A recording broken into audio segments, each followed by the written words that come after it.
হচ্ছে কি? হ্যাঁ, এত চিৎকার চেঁচামেচি করছেন কেন? ওনাকে আপনারা চিনেন? আর এই যে তুমি, মানলাম তোমার সাথে আমার ঝগড়া হয়েছে, এই জন্য তুমি আমাকে এইভাবে ফাঁসাতে চাচ্ছ। আজকে তোমার খবর আছে, বাসায় যাও। চল গাড়ি উঠো। আপনারা তো আমি ঠিক বলতে চিনি না। মানলাম আমি একটু বেশি শপিং করে ফেলেছি, এই জন্য তুমি এত রাগ দেখাবে? আপনিই বলুন। বউ ভাই আমি একটু বেশি শপিং করে ফেলেছি, এই জন্য কি স্বামীর এত রাগ দেখানো মানায়? বলুন এই ভাই, আপনি বলুন। না না না ভাই, বাসায় যাও। একটা কথা বলতেছে, উনি আমার অ্যাক্সিডেন্ট করেছে। আপনি আমার হাজবেন্ড, আমার সাথে ঝগড়া করে বাসা থেকে চলে এসেছেন। তুমি আপনার স্বামী সে আমার হাজবেন্ড। বাসায় নিয়ে যাওয়ার আগে এখনই হসপিটালে নিয়ে যান। হিমাচ্ছে কেন? কি অ্যাক্সিডেন্ট করছে? কি ডাক্তার স্যার, আমার অ্যাক্সিডেন্ট। পুলিশকে জানাইতে হবে না? কর্মকাণ্ড দেখে কি মনে হচ্ছে জানেন? আমি অ্যাক্সিডেন্ট না, আমি মার্ডার করে উনার লাশ নিয়ে এসেছি আপনার কাছে। হাজবেন্ড আমার সাথে ঝগড়া করে উনি ছাদ থেকে একটু লাফ দিয়েছিল, তারপর একটু পায়ে ব্যথা পেয়েছেন। আপনি কোনো মতো একটু ব্যান্ডেজ ফ্যান্ডেজ করে দিন। হাজবেন্ড ওয়াইফ কেস, সেটা তো আগে বলবেন। তাহলে আপনি চলে যান। যাবো মানে? আপনি না একটু আগে পুরো দুনিয়ার সামনে আমাকে জামাই বানিয়ে দিলেন, আপনার এখনই পল্টি মারছেন। তখন তো পুলিশ সামনে ছিল, আর এদিকে আমার লাইসেন্সও ছিল না। অনেক বড় ঝামেলাও হতে পারতো। এই ঝামেলা সামলানোর জন্য তো আমাকে নাটকটা করতে হচ্ছে। সামান্য ব্যাপার আপনার মাথায় ঢুকলো না? বাবা এই ব্যাপার, পুরো দুনিয়ার সামনে আমাকে আপনার জামাই বানিয়েছেন না? আজকে থেকে আমি আপনার জামাই, বুঝতে আমার বাসা যাবো না, আপনার বাসা যাবো। চলেন। ওরে বাবা, শখ কত আমার বাড়িতে যাবে। ঝামেলা করেছেন না, আপনার পা তো একদম ভাঙিয়ে, আমি একদম পা ভেঙে এই ব্যাপার, আবার রাস্তাঘাটে স্বামী স্ত্রী ঝগড়া শুরু করে দিচ্ছেন।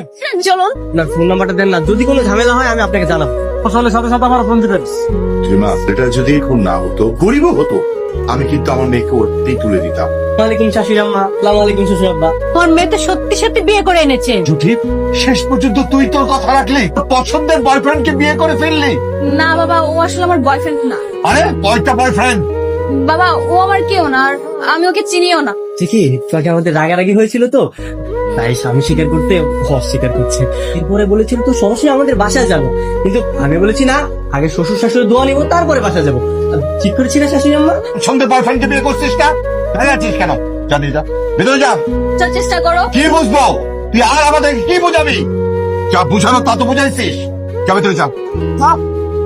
আর মেয়ে যে ছেলেটাকে পছন্দ করে সে তো তুমি না। মানে মানে মানে করতে হবে না। আসল তুমি কি সেটা বলো। আসলে উনি আমার পরিচিত, অপরিচিত।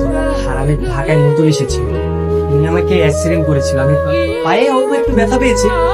বুঝতে অনেক লোক এসেছিল, আর লোকজনের মাঝখানে আমাকে স্বামীর স্বীকৃতি দিয়েছিল, আর আমিও ওনার সাথে সাথে স্বামীর ক্যারেক্টারটা ফিল করেছি। আমাকে ধরেই ফেলেছেন, আর এখান থেকে লাভ নেই, আমি বরং চলে যাই। হ্যাঁ, ক্যারেক্টারে আছো, সেই ক্যারেক্টারেই থাকো। মেয়ে যে ছেলেটাকে পছন্দ করে সে মাথা বেচাকো। তার চেয়ে তুমি অনেক ভালো। তুমি লাইনে আছো, লাইনেই থাকো।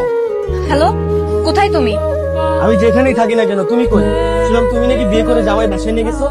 না, এ এক অন্য কাহিনী, বিশ্বাস করো। খুনি আমার সাথে দেখা করো। কি পাগল, আমি এখন বাসা থেকে বের হবো কি করে? আচ্ছা ঠিক আছে, তাহলে কালকে সকাল সকাল পার্কে আমার সাথে দেখা করো।